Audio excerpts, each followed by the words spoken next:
I am creating this warning to protect everyone I can from a secret society. As such, I choose to remain anonymous for the sake of my own safety and the safety of my family. There is no need for you to follow this account or even like this content. Chances are if I make a follow-up video, it will be from another anonymous account. In any case, I will share everything I know about this group here in the hopes that more people will have the courage to come forward. The world looked a whole lot different back in 2004. I was a sophomore in college back then. Just an average guy trying to keep a passing GPA and going to every party that came my way. So when my roommate Charlie invited me to spend a long weekend at his uncle's cabin over winter break, I jumped at the chance. My parents were a little disappointed and also somewhat concerned that I wouldn't be flying back home at the start of the recess. But I was a 20-year-old man. An adult capable of making my own choices. Besides, a bunch of my good buddies were also going to be at the cabin, including one girl I had my eyes on since the school year started. She wasn't in any of my classes, so we hadn't yet had any extended interactions, but in an intimate setting that was a guaranteed certainty. I boarded a bus early on Friday morning. The cabin was deep in the Rocky Mountains and unfortunately, I wasn't able to carpool with anyone else. Charlie assured me that he would pick me up from the bus stop when I arrived in town. After entangling my headphones from my pocket, I powered on my MP3 player and selected the playlist I had made for the trip. I don't remember dozing off, but I was awaked by a man shouting at the top of his lungs. An icy breeze shot through the entire bus, and I immediately saw heavy snow falling out the windows. The entrance door was flung wide open and a bearded man with wild eyes was wrestling with the driver.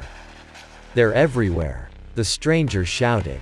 "It isn't safe. Turn this thing around and go back the way you came." Without hesitation, I pushed my luggage off the seat beside me and sprang into action.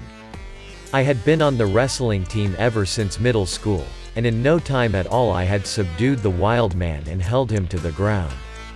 He growled with the ferocity of a rabid raccoon trying to flail himself free, but I tightened the strength of my grip. Soon it was over. 2 squad cars appeared, and the officers cuffed the stranger and took him into custody. Afterwards, one of the policemen returned to share some bad news.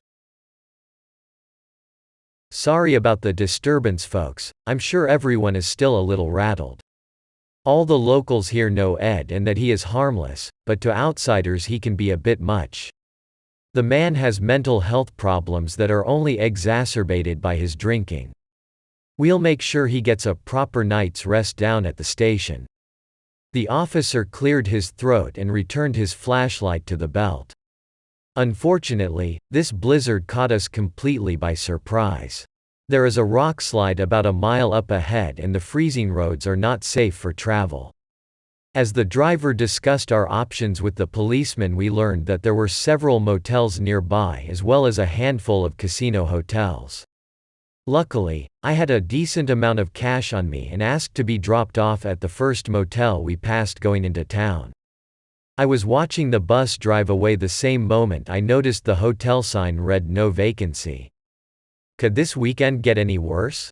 By now the snow had covered everything in sight and I could barely see more than a few feet from my face. Inside the lobby of the motel, the clerk was lounging in his chair with his feet on the desk. Vintage cartoons played on boxy antique television set and a Tupperware filled with spaghetti rested on his protruding belly. "I need a room," I said.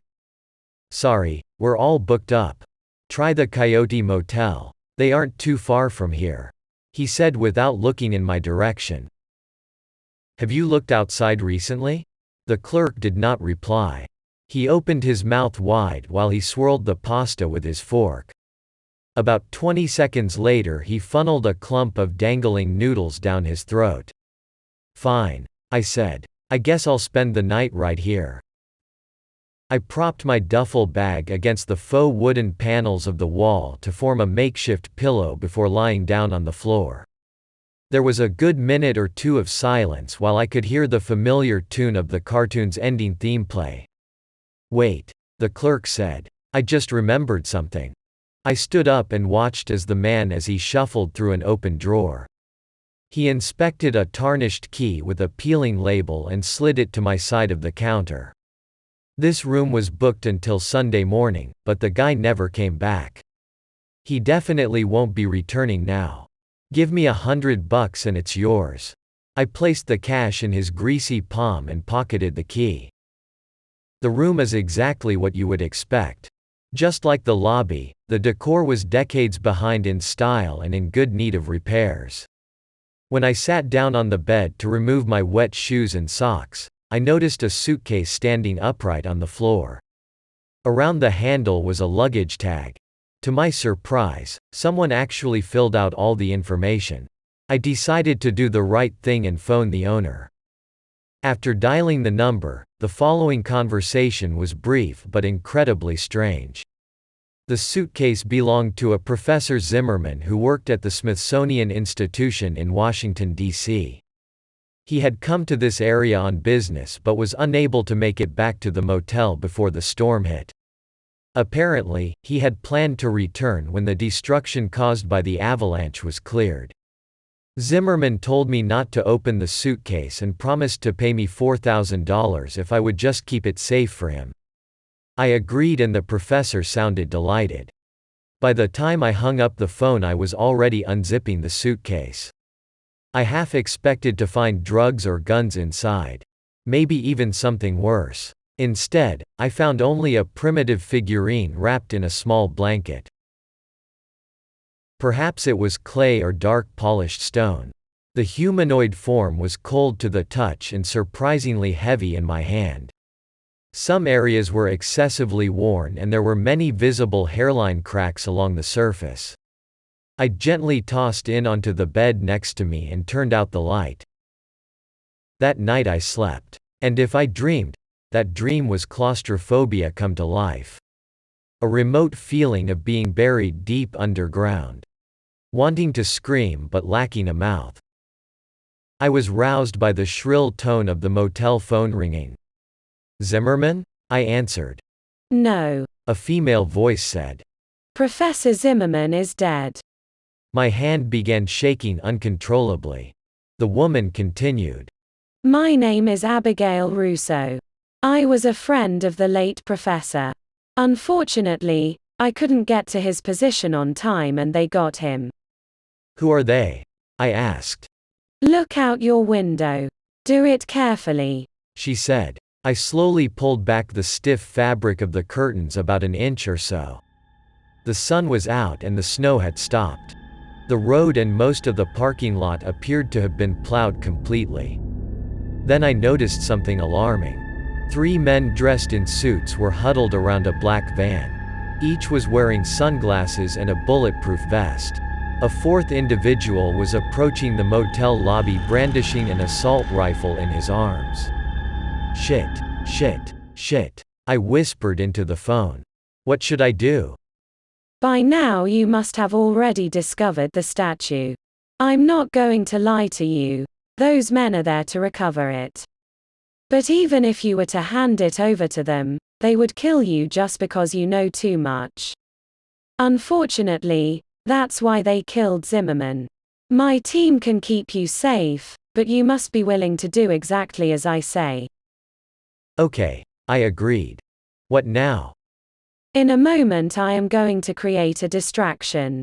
As soon as the coast is clear, exit the room and get into the taxi parked across the street. Take the statue with you and make sure that it is covered at all times with a dark cloth. Don't worry. When you get to the destination, I'll find you." Somewhere in the distance I heard a loud explosion. Car alarms sounded one after another and several guests were stepping outside of their rooms to witness the commotion. I quickly retrieved my puffy green jacket from the floor and wrapped the statue back in the flannel blanket I had taken it from. With the figurine tucked safely in the jacket, I darted straight across the parking lot and hastily jumped into the cab. Before I could say a word to the driver, we were speeding down the road. The car pulled up to the front of the Ameristar Casino and let me out. I wandered around the outside of the building asking for Abigail, but no one knew who I was talking about. At the time I wasn't exactly of legal gambling age, so I waited until the security guards were occupied before slipping unnoticed onto the casino floor. In a nearby restroom, I splashed cold water on my face. I couldn't help but wonder if Charlie and the other guys made it to the cabin last night. In those days most of us didn't have cell phones, so my only hope of reaching out to them now was the scrap of paper in my wallet where I had scribbled down the landline number for Charlie's uncle. I let out a sigh and looked in the mirror. This is the point where my heart almost stopped.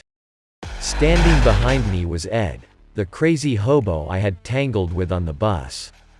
I swung around with my fists raised in a fighting stance.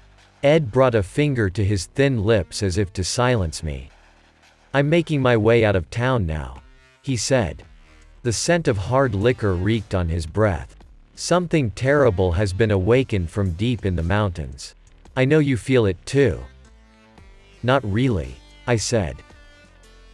Ed winked at me and propped open the door. "Like I said before, it's time to get out of Dodge before things get a whole lot worse. You're welcome to join me." I shook my head. Ed disappeared into the crowd of the casino and I made my way towards a nearby bank of payphones. Before I could fish out the scrap of paper from my wallet, the phone in front of me rang. "There's been a change of plans," Abigail said on the other end. "They got here sooner than I thought they would." "Should we call the police?" I asked. "I'm afraid not. These mountain towns never have much in the way of law enforcement. Local cops would be outmanned and outgunned." "So what's the new plan?" I questioned. "You need to meet me on the top floor of the hotel. Take the stairs. My men have reported that the bad guys are watching the elevators at least on the bottom floors." I hung up the phone and ducked into an adjacent stairwell. Just as I reached the landing to the 4th floor, my eyes met a man who was coming down the stairs of the 5th. He was wearing a bulletproof vest over a gray suit and pointing the barrel of a gun straight at my chest. Purely by reflex, I pushed open the door and sprinted down the corridor. At the far end, another agent was yelling into a walkie-talkie and rushing towards my direction. The first few doors I tried were locked, but then luckily one gave way. The space was dark and narrow. I could smell the distinct scent of bleach and other cleaning products. It must have been a janitor's closet or something like that. There was no lock on the inside, so I was forced to constantly pull on the handle to keep the men from opening it. In the struggle, I could feel the figurine tumble out of my jacket and heard it hit the floor with a dull thud. Frantically I searched for a light switch, but there was nothing. Blindly I moved my hands along a shelf and knocked down a slew of random objects. That's when I heard a soft voice on the other side of the room. "Are those men bothering you?" Great, I thought. A child was in here with me. The poor kid was probably playing hide and seek and now he's about to get shot because of me. And then, there was a shot. Followed by several shots. Outside the door I heard screams like I had never heard before. Screams like I never heard since. There was no longer anyone pulling on the door. Stray gunshots had pierced the top and middle of the door to let in beams of light from the hall. I stood up from the floor to peek out one of the holes and then I let the door swing open. 9 people in total were dead. 7 of them were the agents who pursued me, but 2 appeared to be hotel staff. Every painting, wall and light fixture appeared to be flecked with blood. I recovered the figurine and carried it to the elevator. The top floor was especially chilly. There wasn't a single soul in sight. A steady gust of wind was coming through an opening with a ladder leading to the roof. I climbed to the top where a woman offered me her hand. She introduced herself as Abigail Rousseau. I'm so sorry you were dragged into all this. But you were promised something for your trouble, and I intend on keeping that promise. She handed me an envelope stuffed with cash. At that point I was thrilled to hand her the wrapped figurine. When I placed it in her hand, I noticed an unusual tattoo above her wrist. It was an Ouroboros, and inside the circle of negative space was a gem. Abigail waved goodbye before ascending the stairs to the inside of a helicopter. I stood there long after I watched the helicopter fade from view over the mountains. Back at the hotel, I dumped all the cash out of the envelope onto the bed before falling on top of it. I had never had so much money in my life and was giggling with excitement as to what I might buy with it. I was happy as a clam that day. Happy as 4,000 clams to be specific. And then the phone rang. On the other end was Professor Zimmerman. He was on his way to collect his suitcase.